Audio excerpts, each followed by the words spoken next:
আসসালামু আলাইকুম। বিসমিল্লাহির রহমানির রহিম।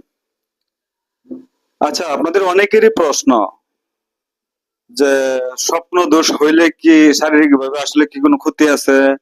স্বপ্ন দোষ কি হইতেই হবে? স্বপ্ন দোষ না হইলে মানুষ পাগল হয়ে যায়।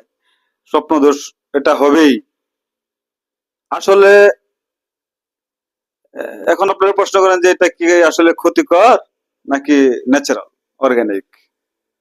আচ্ছা, এখন আমি বলবো যে ব্যাপারটা হচ্ছে আসলে কিছুটা আছে অর্গানিক, আবার কিছুটা আছে যে সমস্যা, কিছুটা আছে নেশা, কিছুটা আছে কি বদভ্যাস, রোগও আছে এই বিষয়ে।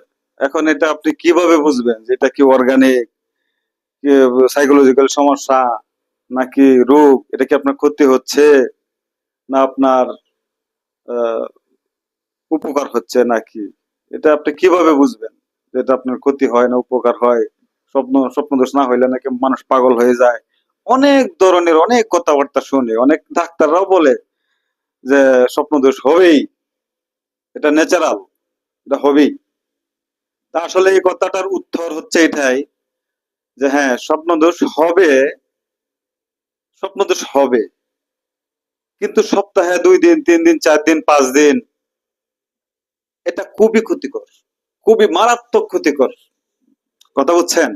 এই স্বপ্ন দোষ অধিক মাত্রা হওয়া যাবে না।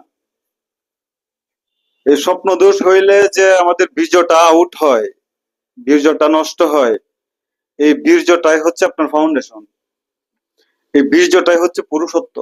এই বীর্যটা যদি আপনি নষ্ট করে দেন, বীর্যটা যদি আপনি ইচ্ছাকৃতভাবে হস্তমৈথুন করেন বা অধিক মাত্রা স্বপ্ন দোষের কারণে যদি বীর্যটাই নষ্ট হয়ে যায়, তাহলে আপনার পুরুষত্বটা আসবে কোথা থেকে? এটা তো আপনার শরীরে শক্তি সঞ্চার হয়, এই শক্তিটা তো আপনার শরীরে শক্তিতে রূপান্তরিত করতে হবে। আর এটা যদি আপনার অধিক মাত্রা নষ্ট হয়ে যায়, তাহলে আপনার পুরুষত্ব বিভিন্ন সমস্যা হবে, আপনার শারীরিকভাবে বিভিন্ন সমস্যা হবে, আপনার বীর্য পাতলা হয়ে যাবে, আপনি বিয়ের পরে আপনার সময় দিতে পারবেন না, স্ত্রীকে সময় দিতে পারবেন না, বীর্য আগে আউট হয়ে যাবে, নানান ধরনের সমস্যা হবে, অবশ্যই হবে।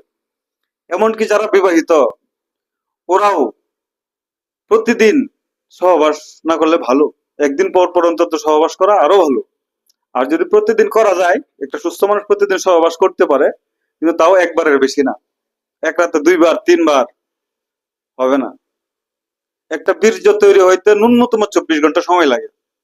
আর আপনি কি খান, আমি কি খাই? বাংলাদেশে সব কেমিক্যাল। বুঝছেন? অনেক কিছু বোঝার আছে, অনেক ব্যাপার স্যাপার আছে।